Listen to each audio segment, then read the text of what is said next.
so many different ways. And the things that you may or may not have realized, my mom was very protective in a lot of ways. So you got to know her on a single level, and then all of a sudden, for an example, I met some people here today, they talked about my mom and didn't realize she did ballroom dancing. Well, that conversation probably never came up with you and her. So as a result, you never realized that. And my mom was very much that way. She was a fantastic woman. She did an amazing job. She worked most of her life. She raised my sister and myself with my dad until they got divorced, and struggled in the early years. I remember many a days when, of course, she had twins, right? So my sister and I are twins, and twins become a little challenging. We can be a little devilish at times, and we decided one day to make breakfast for my mom. I think we were 3, and there was lots of flour and lots of sugar and butter all over the place, and stuff to clean up. There was another time when my mom and my dad lived in a motel unit which was rented out, and my dad would head off to work, my mom would be home taking care of us, and Renee and I loved the water, so the goal was to keep us away from the water, which didn't work very well. And then one day I darted, and in the pool I went. My mom didn't know how to swim, and so she had to dive in and fetch me and get somehow to the side yard. She was not happy about it, but she learned how to swim as a result. So there's lots of little stories along those lines. I want to start by telling you about a couple stories about my mom. She was a pioneer in some ways. She, started in the winery industry and moved from winery into the semiconductor world when semiconductors were in the 1960s and 70s. She went into the production line world and became one of the managers of a production line in a world where it was all men, and suffered through that. Those men were not nice to her. They hated the fact that she had that job, and they would give her really bad information on how to manage her world. But you know what? She knew how to persevere. She knew how to get friends. She knew the right people to connect with. And what she discovered was that she backed up her people. And when she backed up her people, they had her back. There was a story that I recall her telling me about ISS. In the ISS world back in the early 70s was a manufacturing line for cables. And my mom had a manufacturing line, $1.2 million line she was in charge of. And what she would do is she would, be in charge of the group. And she had this one guy she hired, and he came to her about 6 weeks after starting the job and said, "My dad's passed away, I need to go back east." She's like, "No problem, I have your back." And so she let him go, let him take off and go and come back to work. Well, the employer her boss wasn't overly happy. And they went all the way up the chain to HR. And my mom stood firm that he was a good worker and we wanted him back. They were hard to find, and she stood her ground. She won that battle. And you know what? From that point forward, that group had her back. No matter what she needed, when she needed it, those folks recognized it. They stepped up. When production was short and they needed to meet their monthly quota, she would go to the group and say, "Look, we're short and we need to get this done by this day." And amazingly enough, everybody stayed to work overtime to get what it needed done. It wasn't required, they just did it. One of the things I remember most is my mom would come home in the Christmas holidays with this lavish gold jewelry. And we're talking 18 karat gold that by company policy is you're not supposed to accept. And my mom's like, they wouldn't let me return it. They loved her so much, and she got tons of this every year. Her employees absolutely loved her. My mom also, as you can see, entered the dance world. Right? She started dancing probably 15 years ago, 20 years ago. She loved to dance. She met several people that did, and she finally met up with Chuck, her instructor, and they started into the ballroom dancing. All the gowns you see around here are all her gowns that she danced in at one point, the ball game or another, over the years. She absolutely loved it. It was her exercise, it was her fun time, it was just her way to get out in the world and meet people. She loved to travel. Caesar and I were fortunate enough to go on a couple of trips with her. One of our trips was in the East Coast. She called me up and says, "Hey, we have some relatives, they're getting married. I want to go to this wedding." I'm like, and it's like in the middle of New York. Not like Manhattan, New York, I'm talking middle of New York. Matter of fact, IBM's facility, what's that town called? Rochester. What's that? Rochester. No, not Rochester. Poughkeepsie, or somewhere like that. It's like in the middle of the state. And I'm like, look at Mom, I'm like, well, we're gonna do this trip. Let's make it worthwhile. There are several things we can do. And so we started planning this trip, right? We decided we're gonna go to the Niagara Falls. So let's land in New York. Let's fly up to Buffalo. Let's hit around the Niagara Falls area.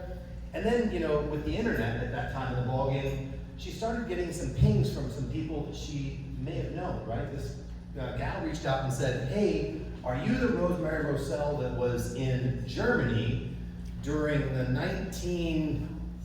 1950s and went to 60s in elementary school and middle school? And she named the school.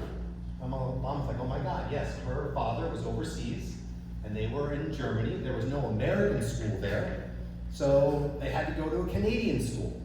And so these were the people she went to school with that had reached out. Well, sure enough, they happened to be in the East Coast, kind of where we were gonna trot along for our journey. And so she decided to connect with them. So part of our journey was to meet up with them. Some of those pictures were here in the video that we were showing, and met up with them. It was a great trip. We meandered around, came back around from Canada, back into New York, went through the area of Thousand Islands. Do you know why they call it Thousand Islands? Because there are 1,000 islands out in that lake. And then I'm literally at Thousand Islands. By the way, that's where the dressing came from, Thousand Island dressing. And so we ended up back in New York, for the wedding, and then we headed to New York, where we went to go see Lion King. And my mom got to go backstage along with Zoe and myself, had a really, really good time. It was a great trip. And we got to share lots of memories there. And then Caesar and I took her off to, she decided that, well, let me back up.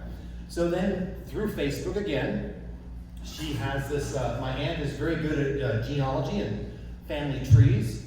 And we discover that we've got a relative in the East Coast who's now pinging us via Facebook, who we've never met before. And so they talk about some things, they line some things up, and we realize, oh my God, this is so-and-so's aunt, uncle, or niece and nephew. And so my mom's like, we'd love to come see you one of these times. She goes, well, I get to Vegas a lot. She goes, oh my God. She goes, can you meet me in Vegas? And we're like, Ricky and myself and all of us were like, Vegas, we're there, right? No problem. And so we book flights, we book hotels. My mom's so excited, she decides to book a restaurant in the Arts District of Las Vegas. I don't know if you guys know where the Arts District is, but it's kind of between the Strip and downtown. And it's not necessarily the nicest area, but they call it the up-and-coming area, right? So we book the Strip, we meet my long-lost relative Amy there. We kind of hit it off, we go into the restaurant, we open the menu. And then I realized it's the art district. And every drink is sexually oriented. And I look at my mom, I'm like, and you picked this place? And I'm like, oh my God, I'm meeting this relative for the first time. We got a huge laugh out of it. It was fun. It was hysterical. So my mom decided after they headed back that we need to go visit. So I'm like, all right, let's do it. So let's go off to London. So Caesar and myself and my mom trots off to London to go see my Aunt Amy, spend a week with her, go into Spain, and travel the full 2 weeks with my mom. It was a fantastic trip. We had an immense time. It was really fun. Not only that, but connecting with the relatives as well was amazing. Amy and I stay in contact today. Her heart is out to us, and she's like, let's do a vacation together. And I'm like, I'm in. I'm ready to go somewhere in Europe at any point in the ball game.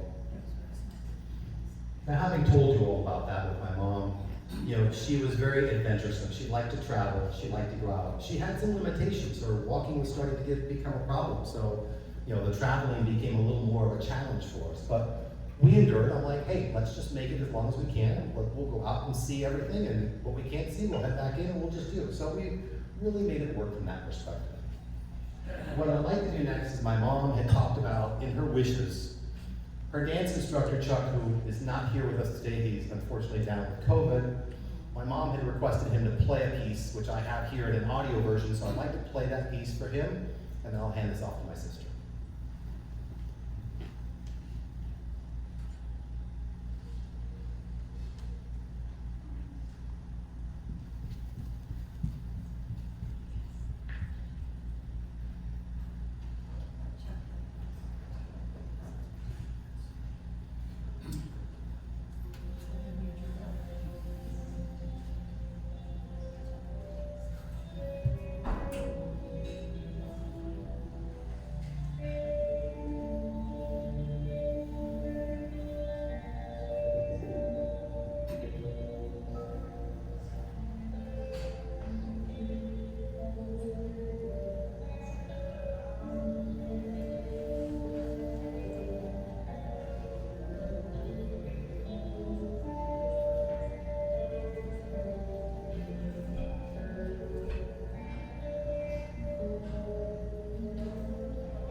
This is my twin sister, Renee.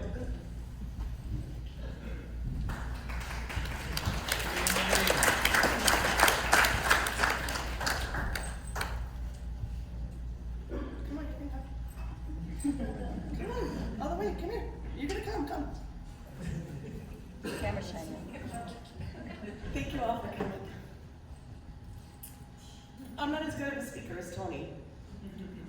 Maybe just because I'm just a little bit more emotional. But I did write down some things. So my mom was a remarkable woman who touched many lives. As you can see, we're all here in the room. With her kindness, her generosity, and her wisdom. My mom was also blessed with 2 granddaughters that she cherished very much. She cherished every moment that she spent and showed them affection. She was always supportive of them and encouraged them, and she always wanted to teach them something. My mom's family was her greatest treasure. My mom also had a passion for the arts. Whether it was a museum, paintings, architectural, but my mom loved traveling. And that's probably because she was all over the world growing up as a kid, since she was an Army brat. She was a very passionate advocate for many different charities. She donated her time to the Commonwealth Club, Gilroy Gardens, many years at Poppy Jasper, the Morgan Hill 4th of July parade. I remember she'd get so excited to start this in January. Mom, it's July. And then she'd ask me, what are you doing for Thanksgiving? I'm like, Mom, it's July. I'm not thinking about Thanksgiving. But she always wanted to plan her things and make sure that, something was set. She dedicated her time and her energy and her resources and raised awareness for things that she felt very passionate for. And as you know, my mom was passionate for so many different things. I mean, the Commonwealth Club, she would talk so many great benefits that happen there, and she'd learn things, and she'd meet people there, and then network with them later. My mom was a great woman, and she received many awards and recognitions for her outstanding contributions and achievements. And she was very proud of them, and I'm very proud of her as I've learned so much about her. During our travels this last year, mostly for the cancer treatments, back and forth, she'd tell me stories, and I've been sharing them a lot with people. My Aunt Socorro, we just lost her on December 4th, my great aunt, she helped my mom with Tony and I. My mom said when she came back from the doctor and they said, "You're having twins?" My mom's like, "What?" The doctor told her to go home, put her feet up, and have a cigarette. Seriously, that's what she told me. I was like, really? With twins? So, Mom, she had a hard time, but I'm so proud of her and what she did and all the things she accomplished in her life. And being able to do everything that she wanted, her dancing, her passion. I remember her telling me, this dress. And I said, Mom, can't take money with you. Spend it. Buy the dress that you want. Enjoy it. And I'm glad that she got to do all of that. We had a lot of fun talking about different things. Tony was telling stories when we were a kid. I have a really funny one. And I don't even know if I should share it, but I'm going to. Because we lived in these apartments off of Monterey Highway. And when we were young, my dad was one of 5 brothers. So there was all these boys around. Greg, you weren't even here yet. And so we had seen the guys with the firecrackers outside. So we went in and grabbed a box of tampons. And we took this to the playground in the apartment complex. And Tony and I unwrapped the tampons, and we pretended to light the fuse and throw them up the air, go boom! And my mom looked out the window and she said she was so embarrassed. I mean, I just think that's a great story. So, thank you all for coming. I know she loved you all as much as you loved her. And like I said, I'm not as good of a speaker as Tony at this moment, but I'm going to turn this over to my Aunt Terry.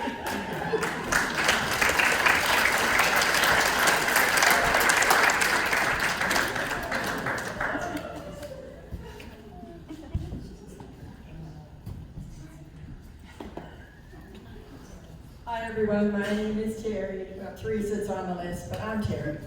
I'm the blonde sister. Hello.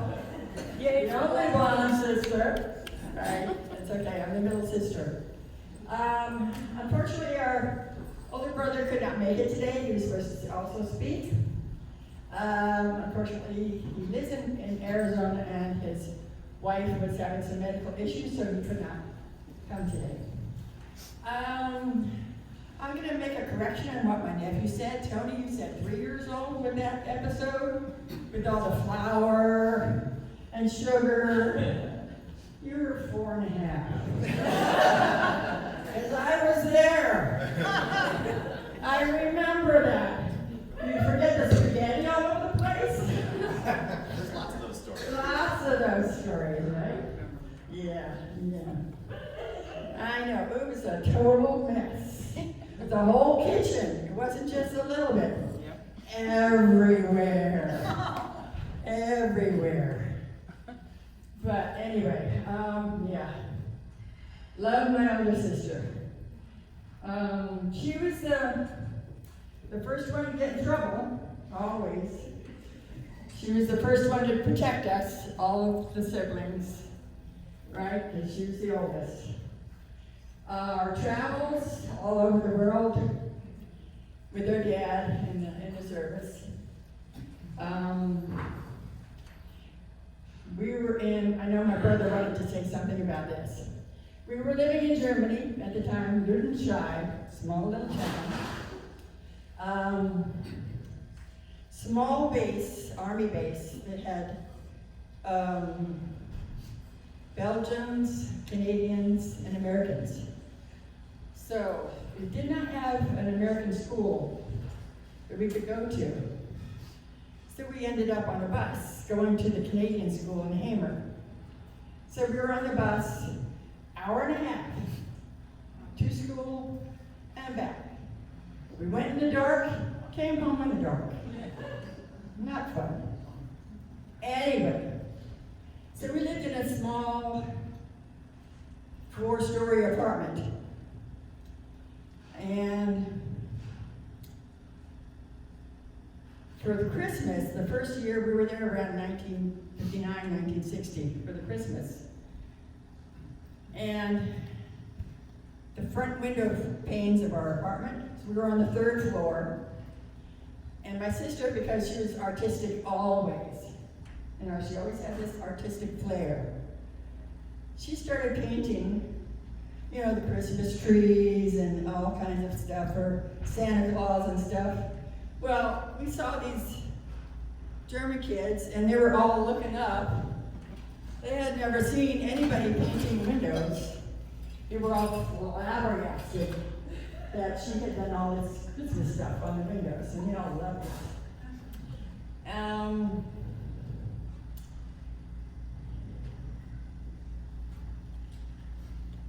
Yeah. Anyway, that was, I know my brother wanted to say that, so. She was always there to support us, no matter what.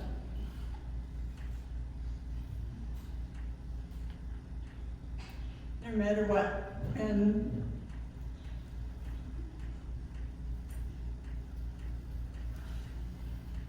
when my husband and I got burned out of paradise in 2018, along with my family, my immediate family, my sister,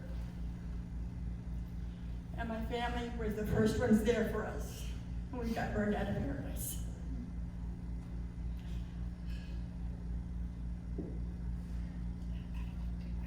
Okay.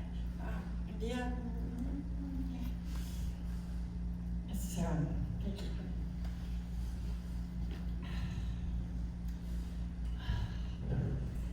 Yeah, but good memories, right? Good memories, always good stuff.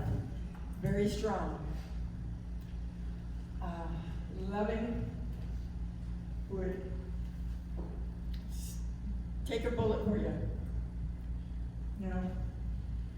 Always there for you, and always there as a confidant. If I needed to let off steam. There she was, and I was talking to her on the phone whenever I would get to her, and she was always there. Anthony, did you want to say a little something? Did you want to say a little something? I don't know. Tony, am I doing my thing now, or? Yeah. Okay. Well, she always liked when and supported me. Some of you may know I used to teach hula dancing. So I'm going to do this for her. What did you tell me, son?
Back in the early 70s, living in New York. Came out in February. Terry made a phone call, said my fiance wants to come out to California and look for a job, so we moved out to California. And husband Rick picked me up at the airport, came to their house in San Jose. I remember the kids, they were probably about 7 years old. And they were in the kitchen, they were wrestling, I'm gonna say something. They were wrestling with a pony. But they had a dog, Lobo. As the years go by, he gets bigger and bigger, but he was big. They were in the kitchen wrestling with this dog, and introduced me to Rose. And we have dinner. And at that time, I think she served a steak or something like that, and I like to put a little lemon on my steak before I eat it. And I'm eating, and she had a sliced bread there. And I eat the bread, and I said to myself, this bread tastes sour. And I didn't say anything. And now I was in California once before, in Southern California, Northern California. And I guess I never ate bread before. And a couple days later, she serves bread again. And I eat the bread, and I said, Rosemary, is there something wrong with this bread? It's sour. She goes, it's supposed to be. I said, what do you mean it's supposed to be? And I said, what? And she said, yeah, it's sourdough bread. I said, why would anybody want to eat sourdough bread? So, after that, I said, okay, and I got used to eating it. I was living in the house for the month of February, running around the San Francisco Bay Area, interviewing for jobs, and nothing happened. So we left. I left and flew back to New York. About 2 weeks later, a company, Kraft Food, calls me up and said, hey, we have an opening for you. And I said, okay. And about that same day, they said, I'm trying to negotiate with them as far as time to come out. And they said, no, 2 weeks, that's it. So we got married within the 2 weeks, came back to Rosemary's house again. We were there for about 2 or 3 days. And the rest is history. And then one little sidebar to that. Rick's husband, Rosemary's husband, Rick, he loved cars. So when I told him I'm going to rent a car for a month, he goes, well, let's go down to the flea market. It was on Capitol Expressway.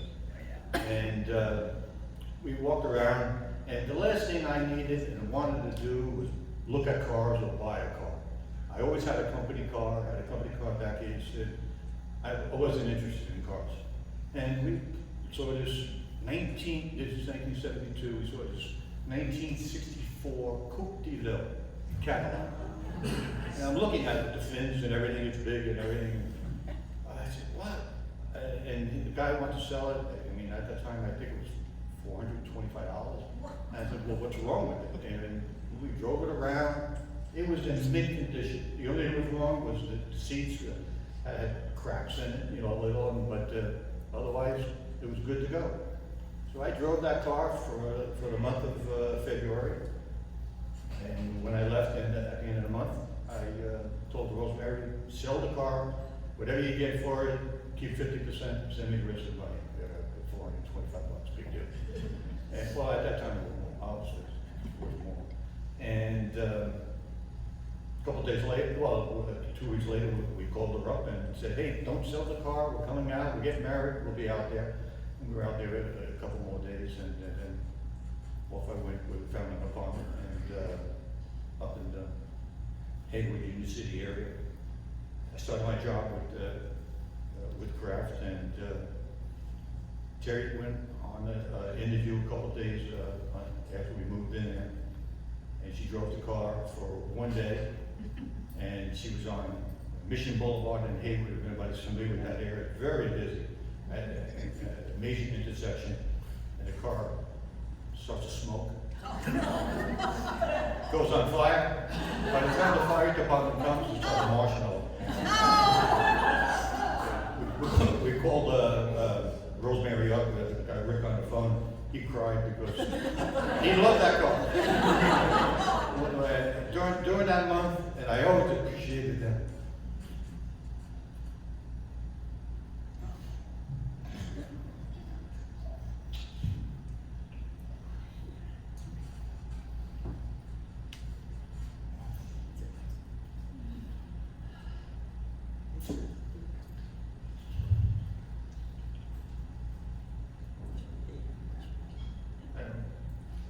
They treated me like family. introduced me to their family, and I always appreciated that. That's it.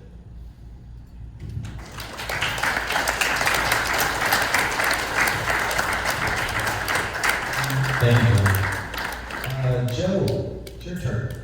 Come on up. Joe is a longtime friend of my mom's. They work together at Sun Microsystems. I'm sure he has some stories to tell. Hi. Yeah, so I got to know Rose when we both worked at Sun Microsystems, and we used to tell people that's where we met, and which is basically true, but we were in the same organization, but we really had nothing else to do with each other. She was a manager, I was a peon. I left the organization, and in some world we might have never seen each other again. But about 13 years later, I was in an office building going to a doctor's appointment, and I see this woman coming toward me, and it became one of those situations where I'm thinking, I think I know her. Do I know her? Who is she? And apparently she was doing the same thing, because we got close to each other. Instead of just walking by, we both said, we think we know each other, who are you? And we figured out who we were. And for some reason, we were both still working for Sun Microsystems, but for some reason, we just decided to get together for lunch and kind of talk about old times, although there were no old times, because like I said, we really didn't have anything to do with each other. But we started having lunch and, talking about work-related things. And then eventually it turned into more conversations about things we like to do. As Tony and Renee and Terry and Tony have talked about, she was very adventurous. She liked the arts, and she liked to do a lot of things in the area, and so did I. So we became kind of like partners in crime. We were going to the theater, going to museums, going just anywhere. We would spend the day in Monterey, spend the day in Carmel, spend the day in San Francisco. And over time, we would spend almost 3 weeks in Europe together. And she became one of the best friends I ever had. And along with all these adventures that we had, one of the things that we could do, which I think was very special, is that we could just sit around and talk for hours on end. And the conversation never lagged. And one of the things that I found that she could do that not many people could do was that she had a lot of insights to things that I would talk about.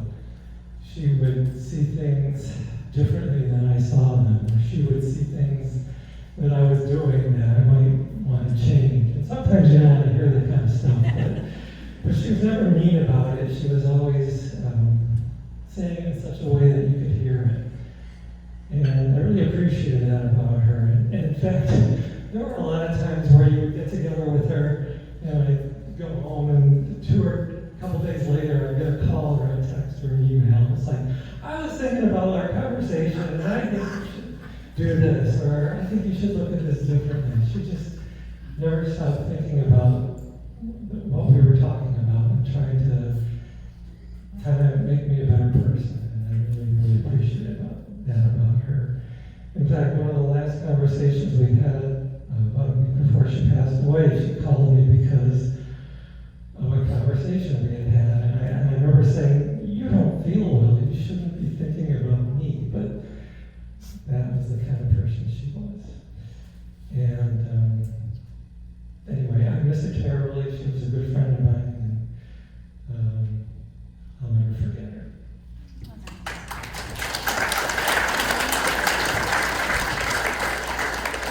Listening to everyone talk about their stories, I forgot one about my mom. So my mom and my dad met in Kentucky. My mom, I believe if I remember this right, was working at a dress store or some kind of department store, men's clothing store. My dad was in the military, and so he got off base and he decided to go down there and met my mom.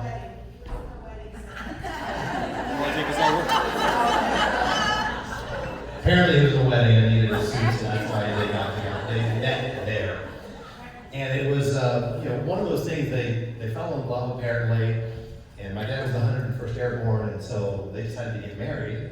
And my dad's family lived in California. Now you have to understand something, my dad's family is from Mexico. My mom is from England. And so, they trip out to California, and it's my grandmother's job now to teach my mother how to cook Mexican. And you're talking about a very English woman, right, who has no idea what rice and beans are, let alone tortilla. And so my grandmother was very kind, my grandfather was equally kind, but a little bit of a jokester. So one day my mom's in the kitchen helping my grandmother, and she says, why don't you grab the avocados and peel them, and myself will make some guacamole. And she's like, fine. So she's peeling away and, putting all the stuff in there, and she has the pit, she throws it away. And my grandfather walks by, he says, he says, you aren't throwing away the bits, and he's very broken English, right? You aren't throwing away the bits, and she goes, yeah, why? He said, we use them. And she goes, use them? What do you use them for? And he goes, you know that mosquito? He says, you grab the mosquito by the wing, and you hold it open, and you shove the avocado down his throat. And my mom's like, oh my God, he's just laughing. And that's my grandfather and my mom. And so my mom had to learn the hard way how to cook Mexican food, and she became a very, very good Mexican cook as a result. I mean, some of the recipes my sister and I share are all from the old day cooking, my grandmother showing them those kinds of things. So the story I just wanted to share. Chuck was going to be here. Unfortunately, like I said, he has COVID, but he did send a message. I want to get that message up and let it play. His speech he would have given if he'd been here. Give me a minute.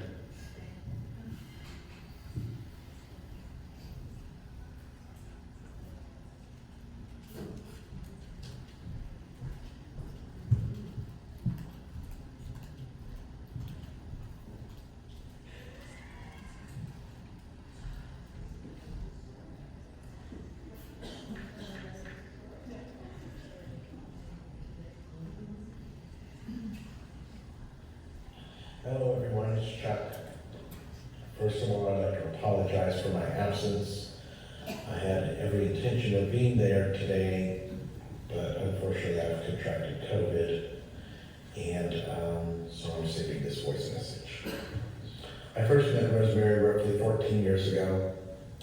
It was at a little studio in Morning Hill called Memories, which by the way is a horrible name for a studio. It has since closed and now a cigar shop. That's where I went, I'm sure. Rosemary started participating in group classes with me, and I guess she saw something about the way I conducted my lessons that appealed to her. Shortly after, she inquired on private lessons. That's where her competitive dance career began. I remember on one of her first lessons, I asked a few questions to get an idea of where she was in her dancing. The first was if she had any shoes that were a bit more strappy or Latin. She said yes, she did have other shoes. I then proceeded to question her dance experience and asked if she had or is interested in competitive dancing. Her response was, where's all this leading to? I knew then we would soon be dancing newcomer at the next competition. What I wasn't aware of is the beautiful and caring friendship that would blossom from these moments of dance. Rosemary would prove to be one of the best friends I've ever had. I knew that I could call her and she would be by my side at a moment's notice. Coming to visit and be present for John when I was both at my physical and mental threshold. She was so much more than a friend. She was my second mother that I never knew I needed. Rosemary was without a doubt the best student I've ever had the pleasure of teaching. Her determination and drive was impressive and sometimes honestly exhausting. She would gladly double or triple her lessons in a week if I asked. With her faith in my teaching abilities, she afforded me my first ever top teacher award. In addition to that, she won several top student awards. She was competitive, but would never outwardly say so. There's so many amazing memories both on the dance floor and off. It's hard to pick just one. But one of my favorite ones with Rosemary happened on the competition floor. It was during our swing choreography, luckily towards the end, after we'd already been marked by the judges. For those of you that have never taken private lessons before, when a student makes a mistake, it's just that, a mistake. When a teacher makes a mistake, especially on the competition floor. I like to refer to that as a creative decision. One such decision came unannounced at the end of our swing routine. I was supposed to grab Rosemary's opposite hand and proceed with a turn that put us in a side-by-side position. However, what happened is I went completely blank. I had one single thought, which was, I have one hand. This thought continued to repeat itself in the last seconds of our swing. Rosemary, being the follower she was, continued to do her best basic pattern, smiling all the way. The look on my face, however, was decidedly different. So much so that one of the judges that I'm close to knew that face and was living his best life, reveling in my confusion. The music faded and we exited the floor. Rosemary then asked if I was okay, which I said, no, I'm not okay. I blanked. I had no idea what was next, and was questioning even who was the smiling woman in front of me, doing their best basic to cover for my creative decision. She then put her finger up as a mark on a board and said, Chuck, what? Rosemary, 1098. After that, she never pointed my creative decision out again, because that's the kind of person she was. In closing, I'd like to leave you with a phrase that dance teachers use regardless of the discipline. That phrase is one more time. I can tell you one more time is always a lie. I would use it often while teaching Rosemary. She would, for the most part, gladly do what I asked over and over again. She also had a phrase she used herself, and that was, okay, I'll work on that at home, which was code for, I'm not doing the same damn step again, Chuck, let's move on. So, I would gladly trade all of my professional accolades, my personal victories, any and all awards that were bestowed upon me to have the opportunity. I guess it got out a little bit at the end, unfortunately.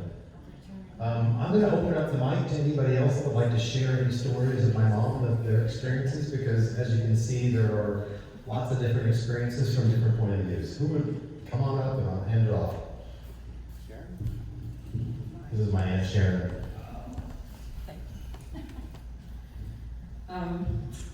Rosemary and I were sister-in-laws for, gosh, I don't know. Well, I was married to Manny for 49 years before he passed away 2 years ago. But years and years and years ago, her and I got the bright, dumb idea to go to adult ed to learn Spanish. And my Aunt Esther, that's sitting there, she was encouraging us to go, because I grew up in Cupertino with this, French, Catholic, English, white bread family that knew nothing about the Latin culture, and sure as hell didn't know Spanish. And my mom made me learn French, but there's not a whole lot of French-speaking people in Cupertino, so her and I go to this class, and I thought, oh good, I'll have Manny do my homework for me and I'll get an A.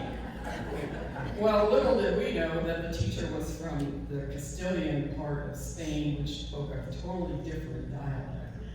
And so the teacher said, write a report of what you did and the Mexican food that you made over the weekend. And I'm like, oh crap. Okay, so, and she reminded me of this forever. And I told the teacher I made garlic bread, and so what I said was I made pan de garlico.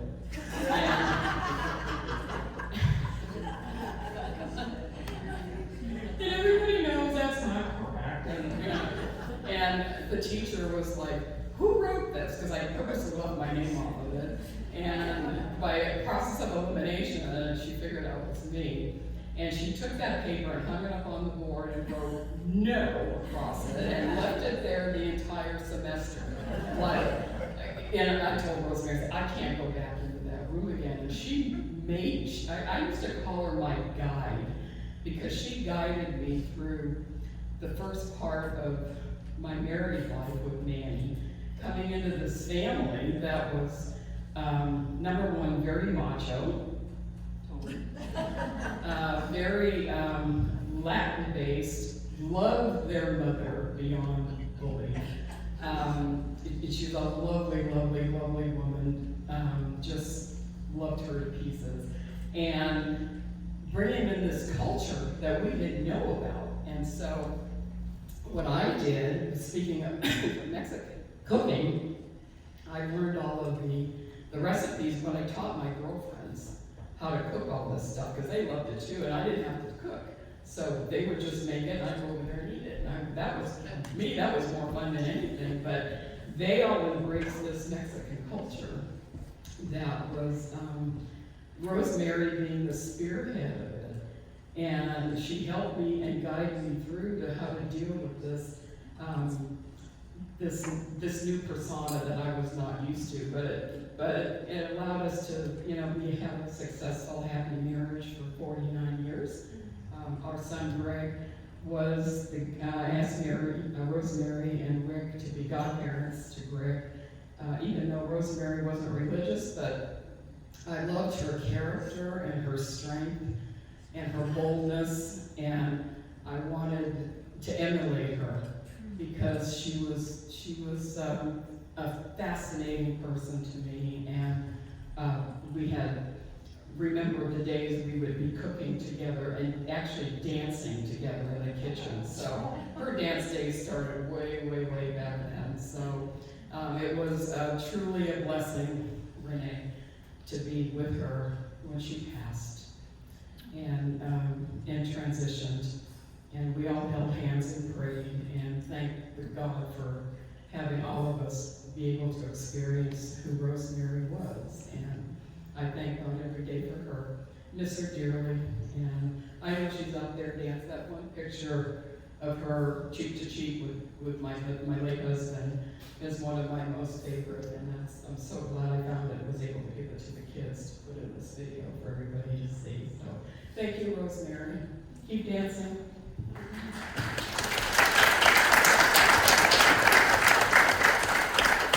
Anyone else care to share a story with that? Mike's open. I'll come to you. We gotta take her down here. We're gonna go all the way to the back room.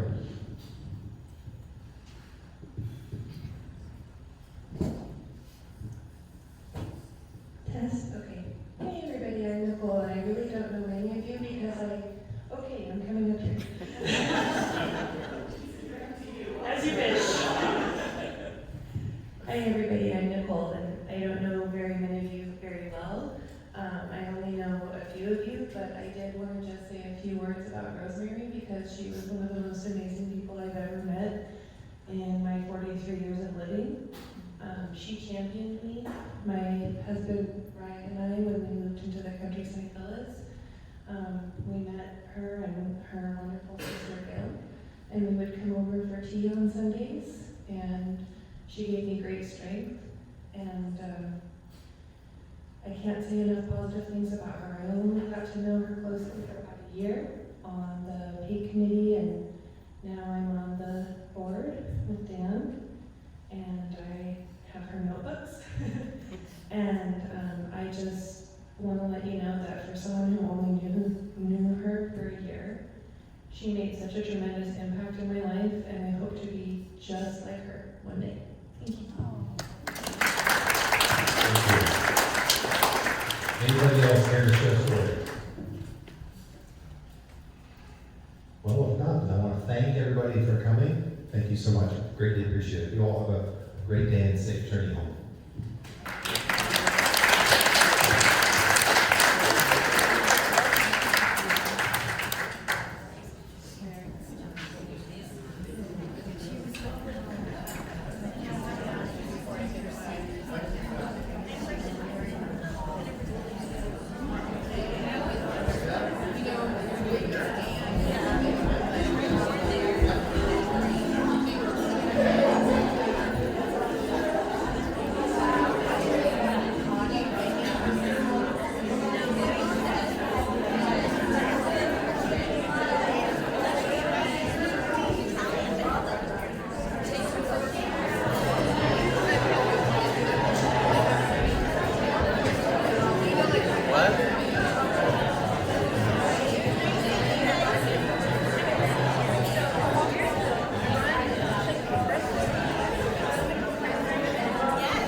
Rosemary was so mad at me when I lived in Garden until 40. I didn't know that they were far away. I love that. You always say that at all. That's hysterical. I love it.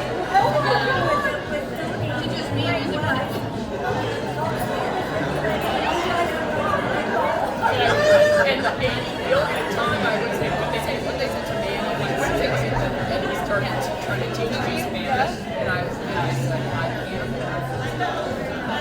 I can't look. He's just a real